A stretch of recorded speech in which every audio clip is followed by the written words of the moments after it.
É com alegria que, mais uma vez, estamos aqui para discutirmos um tema que é muito instigante, né? Primeiro, vamos agradecer a presença amiga dos espíritos, sobretudo a Fabiana de Cristo, e hoje nós estamos aqui sendo provocados para conversar sobre quem são os nossos inimigos. Hoje nós teremos a grata satisfação de trocarmos, de dialogarmos sobre esse tema com o nosso presidente, o Luiz Carneiro, e com o Carlos Júnior, lá do Nordeste. Né? Então, é com alegria que vamos iniciar esse momento, desejando a todos muita paz. Luiz, vamos conversar sobre isso? Vamos! E um tema muito instigante, eu acho que bastante oportuno, foram muito felizes na escolha desse tema, porque esses momentos que vivenciamos são momentos difíceis, né? Nós observamos muitas dificuldades, parece até que a gente, de uma maneira geral, como sociedade, desaprendeu a viver com aqueles que pensam de forma diferente. Mas eu fiquei questionando, meditando a respeito desse tema e elencando os meus inimigos. Quem são os meus inimigos? E eu acredito que a gente, com tudo aquilo que o Espiritismo nos proporciona de conhecimento, de reflexões, sabemos que os nossos inimigos são aqueles íntimos, né? Os inimigos íntimos, aqueles companheiros nossos de jornada que ainda falam alto no nosso comportamento, nas nossas escolhas, nas nossas dificuldades.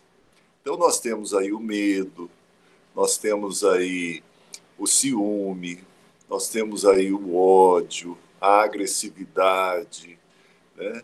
Esses inimigos íntimos, como a gente costuma dizer, e que se manifestam nas mais diferentes situações,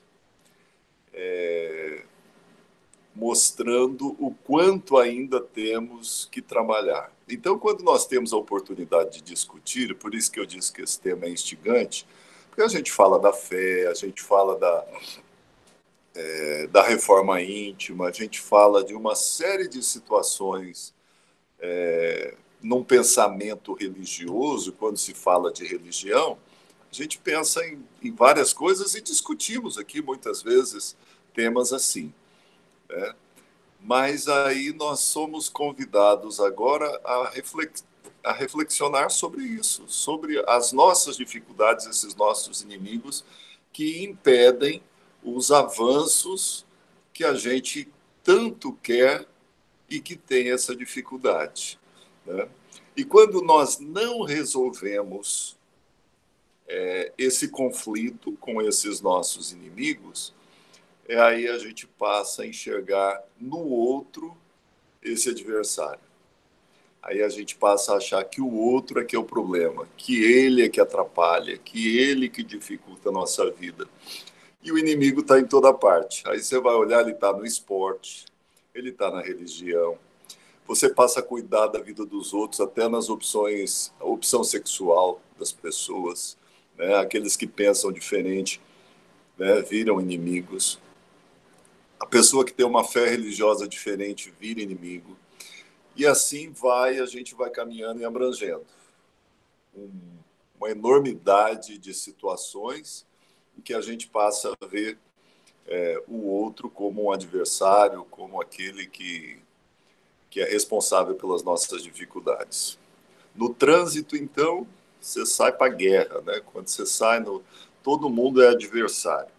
Então, quando nós conseguimos entender essa situação e começar a trabalhar essas dificuldades nossas, nós vamos transmutando, nós vamos percebendo que o medo ele pode ser atenuado com essa fé, com a coragem que essa doutrina nos proporciona, porque somos filhos de Deus fadados à perfeição.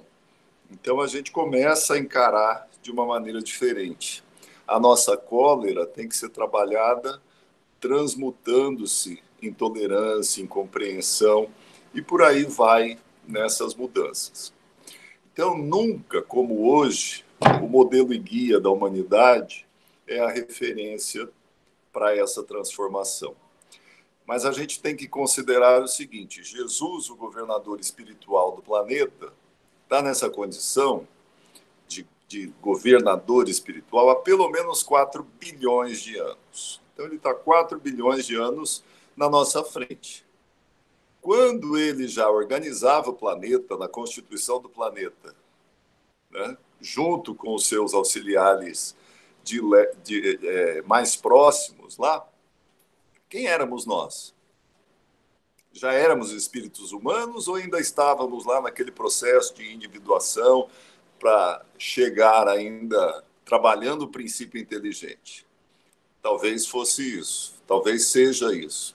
Mas se já fôssemos espíritos humanos, dá o tamanho da nossa teimosia também, porque em 4 bilhões de anos a gente não se resolveu ainda. Então, né, são essas reflexões que a gente possa fazer. Mas que idade eu tenho espiritual deixa de ser importante, porque eu cheguei até aqui e é daqui para frente que a gente tem que resolver. O que fez, o que nós fizemos, está feito.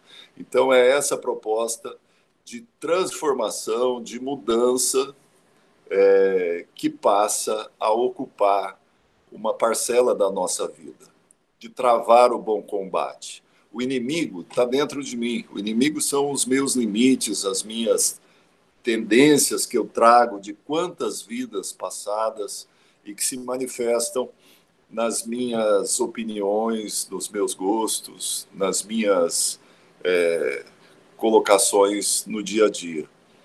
Então, nós vamos nos lembrar de Paulo de Tarso, dizendo da luta que ele travava, né, no bom combate, de se renovar a cada dia, de mudanças, de transformações.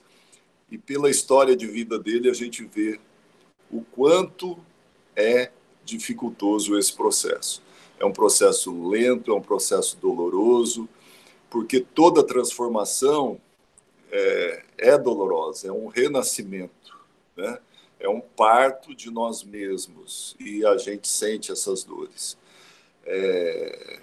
Mas vem o alento da doutrina espírita nos socorrer, né? Mostrando que todo investimento que nós fazemos em nós mesmos redunda em pacificação, em transmutação desse medo em coragem, da cólera, intolerância, da inveja em altruísmo, do ciúme ao desapego, da soberba para a humildade, da maldade para a bondade, enfim, para começarmos a experienciar o amor.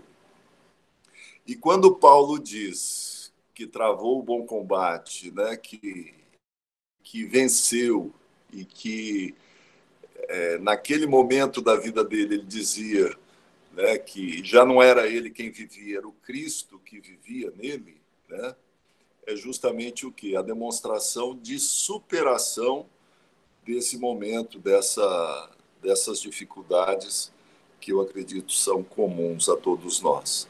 Então, a partir daí, a gente começa a tratar não como coitadinho, né? Não como se fôssemos coitados, como se fôssemos vítimas de alguma coisa, né? Mas como necessitados de transformação.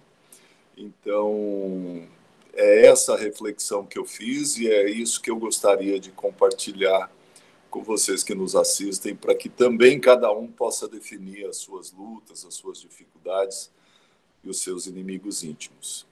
Então, nós gostaríamos de passar para o Carlos lá na Paraíba. Ele acabou de chegar no São João e vai nos brindar com o seu posicionamento, com as suas reflexões também. Pois muito boa tarde, né, para todo mundo.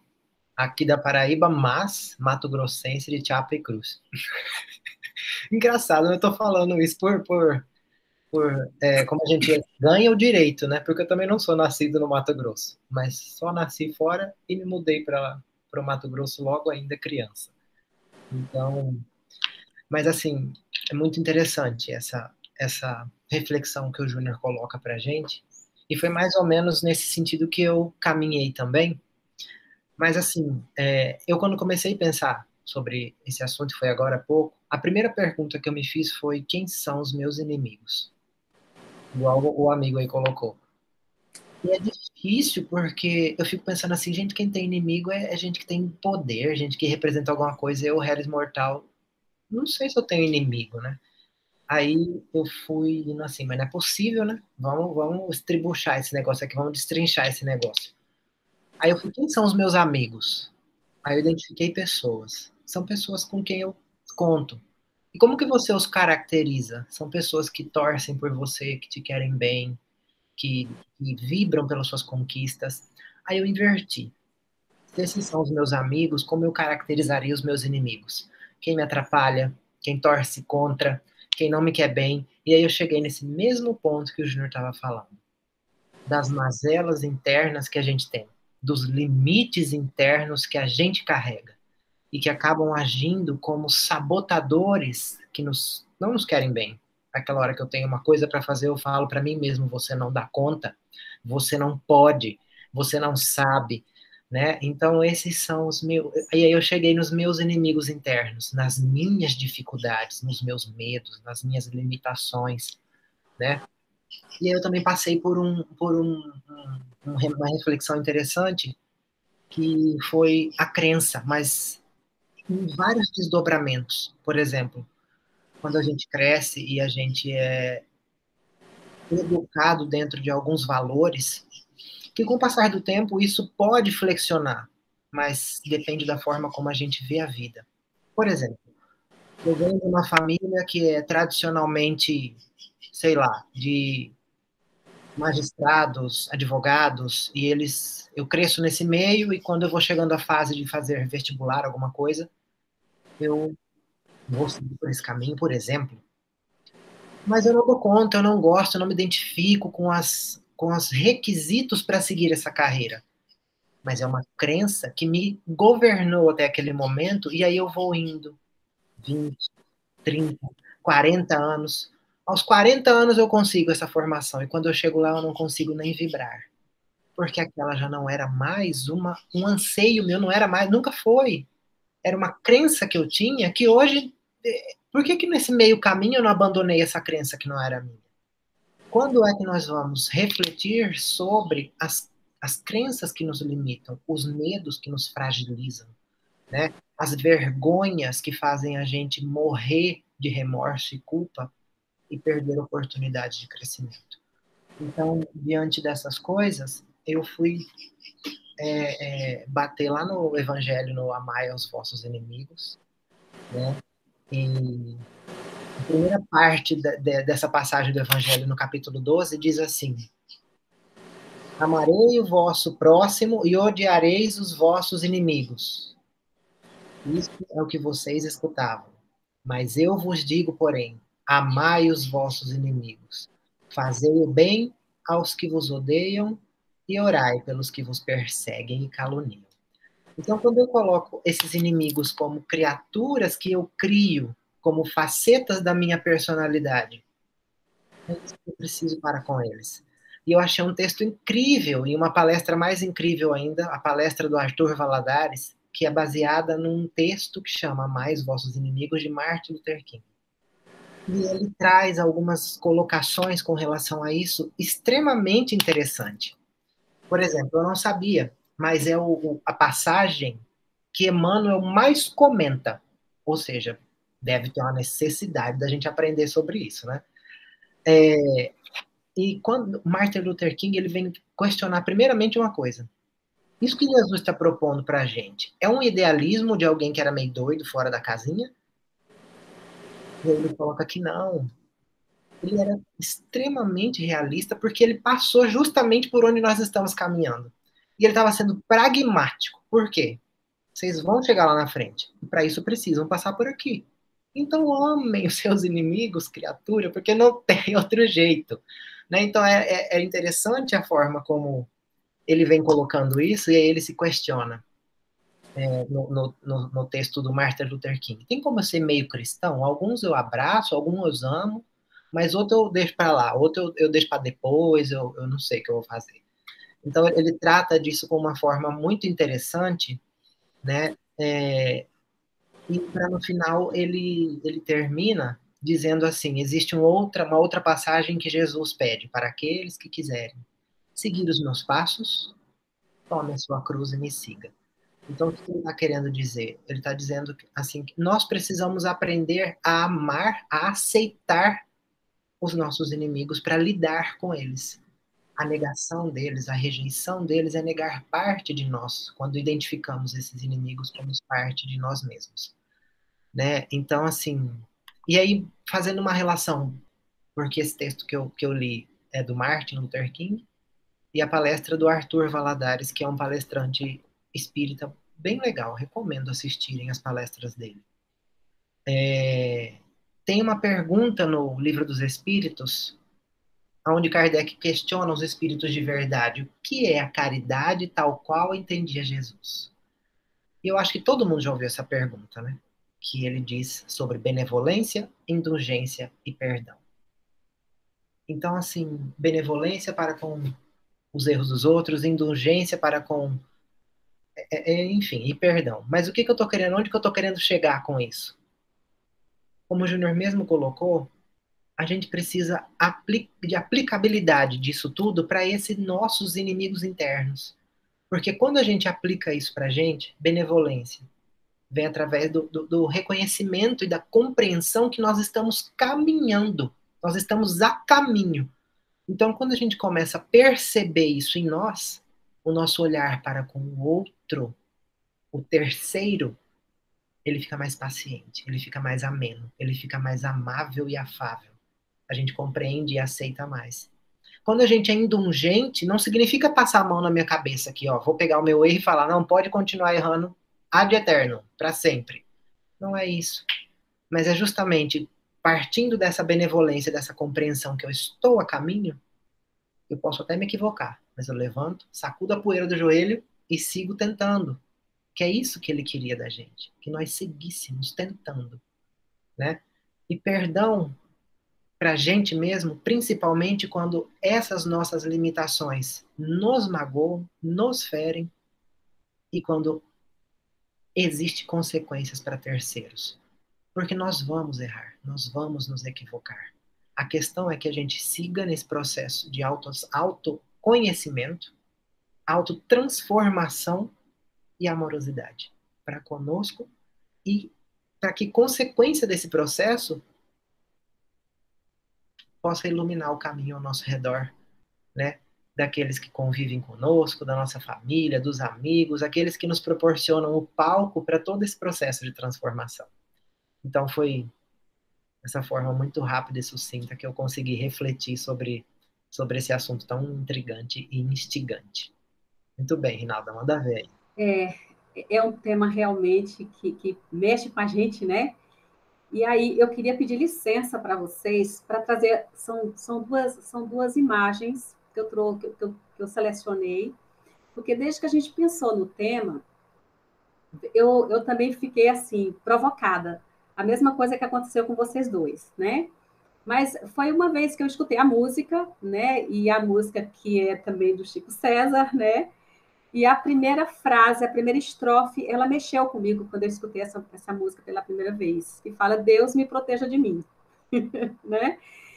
Não só essa música que tem me mexido comigo, como também é a imagem do Narciso. Então eu quero pedir licença para conversar sobre essa imagem que eu selecionei para a gente conversar hoje, né? E que ela me chama muita atenção e queria conversar com vocês sobre essa daqui, se vocês me permitem, né?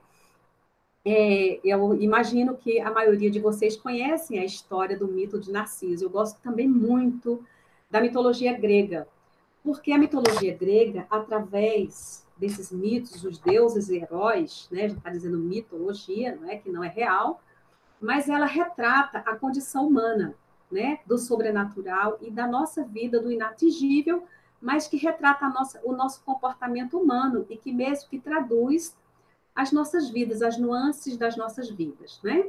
Então, para quem não sabe, me permitam contar a história de Narciso, né? Então, Narciso, quando nasceu, ele nasceu já com uma condição em que, para que ele tivesse vida longa, ele não poderia ver a própria imagem, ok? Era o Narciso, e Narciso tinha uma beleza singular, né? E quando Narciso vai andando, existiam as ninfas. As ninfas, na mitologia grega, eram as criaturas com formas de mulher, mas que cuidavam das forças da natureza. Uma delas pertencia a uma ordem, né? E que essa ordem das ninfas, elas chamava-se Oréades. Eco fazia parte dessas ninfas e que cuidava das montanhas e que elas não tinham medo algum. Então, elas entravam nos lugares mais loucos da montanha, mais perigosos da montanha, mas elas cuidam da natureza, né? E o Narciso, andando pelos bosques, pelas montanhas, quando Eco viu Narciso, apaixonou-se completamente. Só que Eco, ela tinha uma maldição da Artemis. Ela teve uma maldição, e aliás, ela era do grupo da Artemis, ela teve uma maldição em que toda vez que ela falasse, ela só repetia as vozes, ou seja, era todas as repetições, ela não podia falar, ela repetia as vozes que ela ouvia. E quando o Eco viu Narciso, ficou completamente apaixonado. Eis que Narciso escuta aquela voz que se repete, procura pelas montanhas, e ela se escondia, porque ela sabia da maldição que ela tinha. E aí, ele, cansado de ouvir a sua própria voz, foi embora. Eis que outras jovens também, quando viram, apaixonaram-se por Narciso. Mas teve um jovem também que se apaixonou por Narciso, e que ele era um desses deuses gregos, se apaixonou por Narciso, e Narciso não gostava de ninguém. Ele suicida-se na porta de Narciso, mas ele pede para Artemis uma maldição. E aí, para vingar-se de Narciso, Narciso, numa caçada, é conduzido por Artemis para o bosque, para uma fonte. E Narciso tem sede. E ela conduz Narciso para uma fonte. Eis que Narciso, com sede, aproxima-se da fonte e vê uma imagem deslumbrante que ficou enlouquecido. E ele tenta enlouquecidamente beijar essa imagem, que era a sua própria imagem, e ele não consegue, só que ele suicida-se. E o sangue de Narciso na terra nasce a flor chamada Narciso, né? Então, trazendo na mitologia grega, e aí, estudando o comportamento humano, ele foi fruto de muitas inspirações para poetas, psicólogos, romancistas, pintores, de tal forma que a representação de Narciso, ela torna-se o símbolo do egocentrismo, do amor próprio e da vaidade. Eu quero partir desse mito, né, para a gente pensar quem é Narciso. Nós estamos tão embevecidos pelas nossas próprias ideologias, pelas nossas próprias crenças, pelos nossos próprios medos, pelas nossas próprias vaidades, e a gente só escuta uma única voz, e que se repete, que é a nossa própria voz. A ninfa está ali para nos cuidar, mas a gente não percebe, ela passa despercebida. E nesse processo, a gente buscando a gente mesmo, ou se negando a ver quem somos nós nos perdemos, porque a morte também aí tem um valor simbólico nesse processo, não é? As nossas mortes, as nossas fraquezas. Até porque a gente sabe que na doutrina espírita a morte não existe. Então, nesse processo, nesse narcisismo que a gente vive hoje, até porque uma das traduções da palavra narciso chama-se narcótico, né? E qual é o efeito do narcótico? É o efeito de embriagar-se. E a gente se embriaga pelas nossas próprias crenças e a gente não vê nenhuma outra, tanto é que ele não se apaixona por ninguém, ele não se toca por ninguém, ele se toca por si próprio.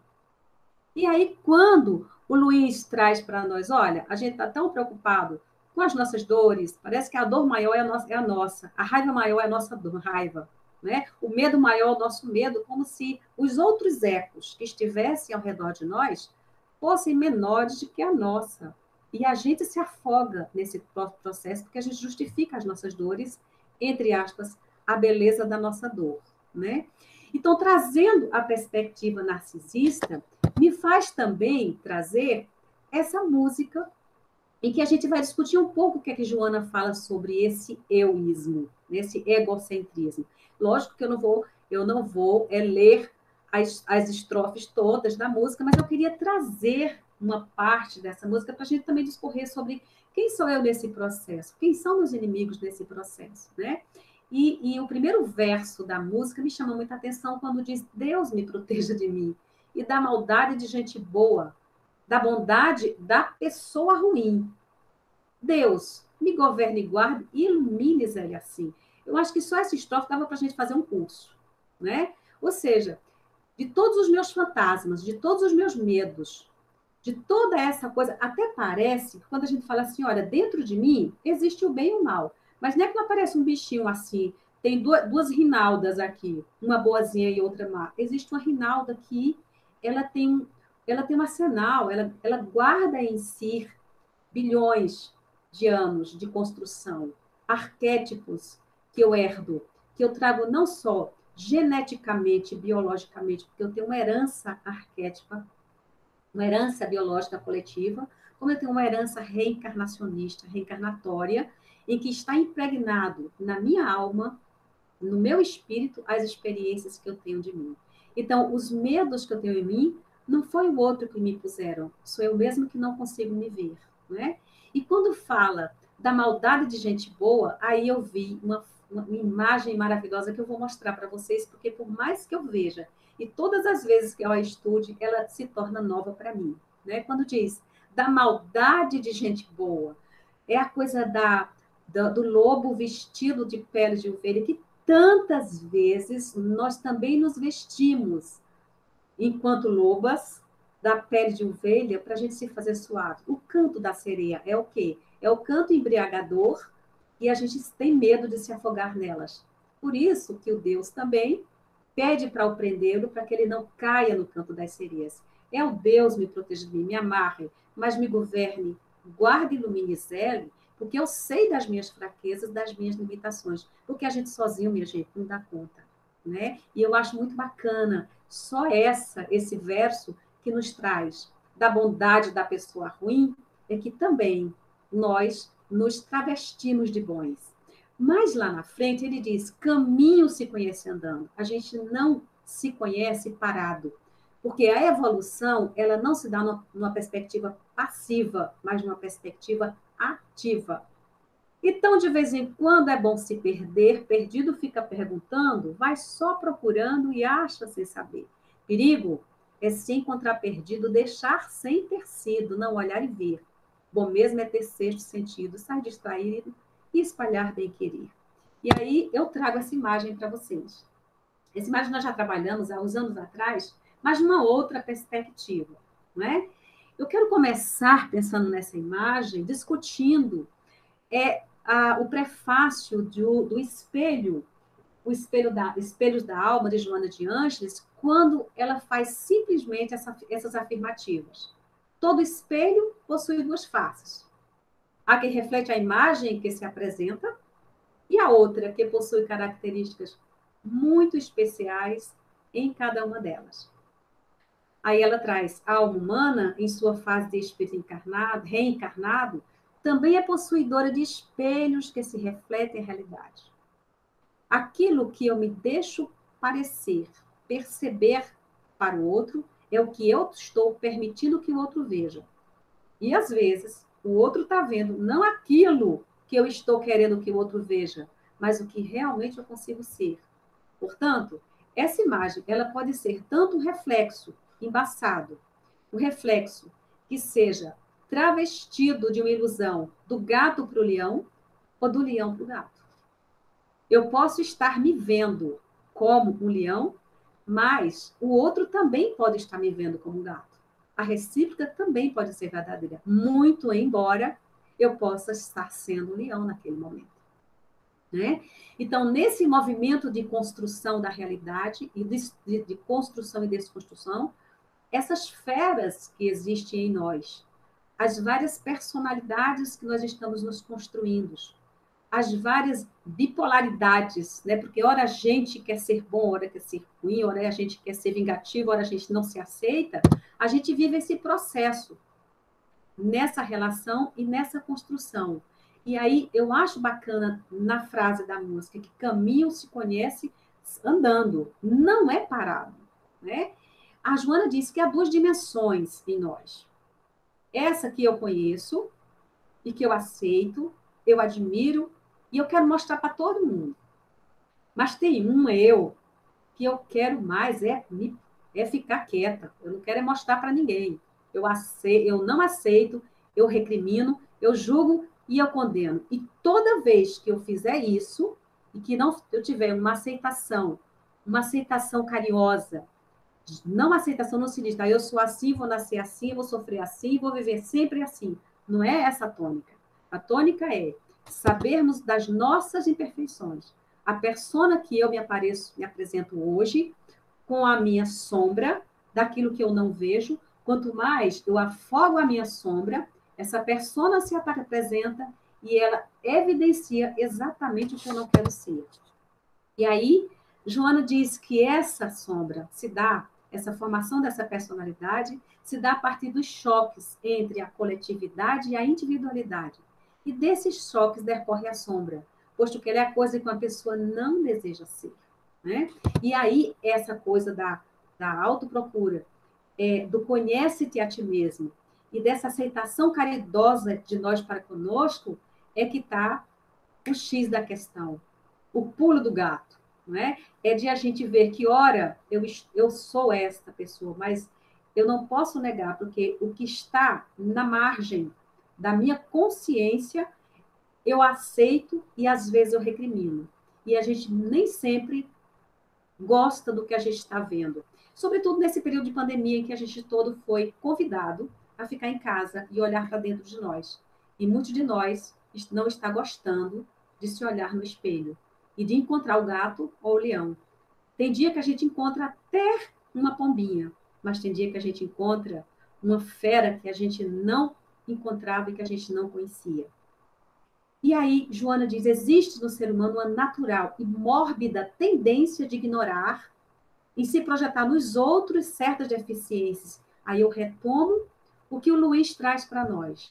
Aquilo que eu nego, aquilo que eu reprimo em mim, muitas vezes é que eu vejo recorrentemente nos outros. Então, toda vez, e aí me chamou muita atenção esse puxão de orelha da Joana, toda vez que fazemos suposições, estamos falando de nós mesmos.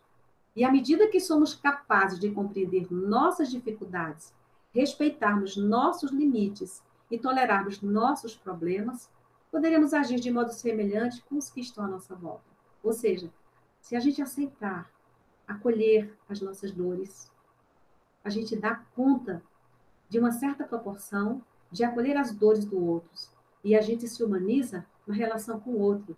Não é só olhando o outro do jeito que o outro é, mas também vendo como é que eu estou só vendo. Se não formos capazes, como diz Joana, de nos amar, como que poderemos amar verdadeiramente ao próximo se a regra fundamental da vida apresentada por Jesus devia amar ao outro, como a nós mesmos? E aí eu quero fechar a minha fala com a passagem do Evangelho no item 8. E, Carlos, quando você bem traz a passagem do Evangelho, lembrai-vos de que cada criatura traz na sua fronte, mas sobretudo nos atos, a marca de sua grandeza e de sua decadência. E quando te sintas tentado a censurar, a crítica mordaz, a reclamação ou a queixa, recorda que o problema não é o outro, mas se constitui numa projeção de tua imagem, manifestação do teu complexo que se exterioriza. Portanto, não vale jogar a culpa para o outro. E aí Joana traz outra acepção que eu acho que ela fecha com chave de ouro essa questão dos inimigos. Porque os espíritos não são capazes de criar defecções morais em nós. Eu ser ruim, a culpa não é do outro, não. Mas eles conseguem despertar aquilo que estava adormecido, mais íntimo, e que talvez nem nós mesmos tenhamos consciência. Assim, podemos tomar os temas de nossas obsessões como indicativo de uma parte de nosso lado sombrio, e não dizer que são os outros o problema. O problema está verdadeiramente comigo.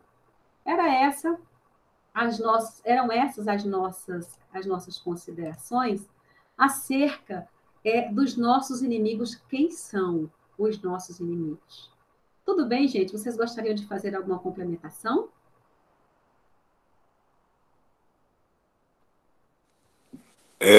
Eu me lembro, Rinalda, da última vez que o Divaldo esteve aqui numa palestra em 2012, ele fez uma colocação bastante interessante.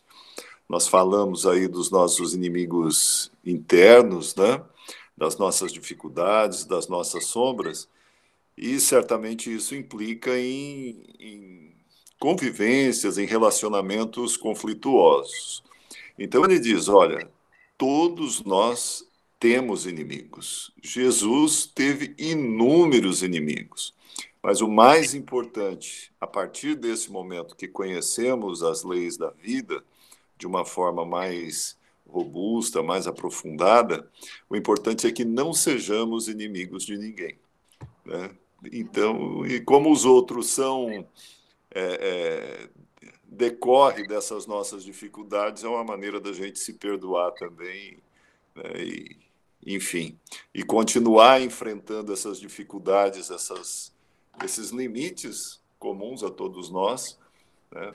E justamente a partir de reflexões como essas que a gente, antes de proporcionar dar ensejo aos nossos amigos, os nossos irmãos lá do Fabiano, também nós tivemos essa oportunidade de refletir e de redirecionar as nossas escolhas, enfim, de estar ajustando a nossa trajetória em conformidade com todos esses conhecimentos, essas riquezas que você traz da Joana, e de vultos como Martin Luther King e tantos outros, tantas outras balizas que nós temos na humanidade, né? É isso. Obrigada, Júnior. E aí, Carlos, tudo bem? Tudo certo. Estou aqui maquinando, né? Que a provocação não acaba nunca. Não acaba, e a gente tem que acabar a conversa, porque né? Parece até que uma coisa leva a outra, né, Carlos? Infelizmente, a gente tem que daqui a pouco parar. Mas é importante isso que o Júnior colocou dessas balizas, que assim, enquanto você, Júnior, ia falando, e você, Rinaldo, também, eu fiquei pensando assim, Jesus é nosso exemplo maior. Mas eu gosto de gente mais perto, sabe? De gente como a gente, que daí eu me agarro com mais facilidade e falo, não desiste. E aí eu fiquei pensando assim, quem foram os 12? Os 12 mais um, vou dizer assim. Eram pescadores, eram aldeões, eram pessoas como nós. Né? E quem foi Simão Pedro, senão a insegurança em vida? Né? E quando ele aceitou o seu maior inimigo, na hora que ele nega Jesus a terceira vez, ele fala, eita, eu não sou tudo que eu pensava não, viu? Vem cá, minha insegurança, que eu vou trabalhar você para ver se eu cresço. Então, assim, ele aceita isso num processo doloroso de transformação. Madalena que vivia pelo sensualismo, né, pelas sensações, pelos prazeres, e aí, de repente, ela descobre na caridade, na amorosidade, uma ressignificação para a sua vida. Ela abraça também essas suas limitações e as transforma. Então, eu penso assim, é possível, minha gente, a gente não pode desistir, não, que dá para ir, perseverar, né? É verdade. E é como o Luiz colocou, né? Eu achei bacana a provocação da Joana de Ângeles, porque assim, olha, ela diz, olha, peraí, tudo bem, o nosso inimigo está aqui, mas também tem inimigo fora. Porque até Jesus Cristo tem os seus adversários. Todos nós temos um time que está todo mundo torcendo por nós, mas também tem outro time que torce contra, né? Também existe isso. Não vamos cegar, né, as nossas visões para dizer o seguinte: existem as pessoas, existem os espíritos que se afinizam com o nosso modo de ser e com as nossas ideologias. Mas também nós não podemos negar essa outra parte. Só que eles conseguem nos acessar a partir de nós, não a partir deles. Eles cutucam, como também nós os cutucamos. Só que eles só conseguem nos afetar porque eles estão em nós e nós estamos neles. Então, o inimigo está primeiro aqui, porque a primeira porta de entrada dele não é de lá para cá, é daqui para lá. A sintonia está daqui para lá. Então, é aquela coisa do plugar. Eu pluguei, que sintonia, que onda, né? Qual é a vibe que eu estou? Então, é nesse movimento que a gente precisa entender esse processo. Então, a partir dessas conversas, que eu acho que a gente só começou o papo, né? A gente só começou a provocação, é a gente rogar a espiritualidade amiga que nos dê lucidez, que nos ajude, a fim de que nós possamos ser aderentes à compreensão e que nós possamos acolher em nós os nossos inimigos e que a gente possa suplantá-los, a fim de que nós possamos transbordar amor, assim como o nosso guia e modelo nos colocou. Que Jesus nos proteja. Em agradecimento, aqui estamos, não só a Fabiano, mas a vocês, meus colegas, amigos, companheiros de jornada. Um grande abraço, muito obrigada.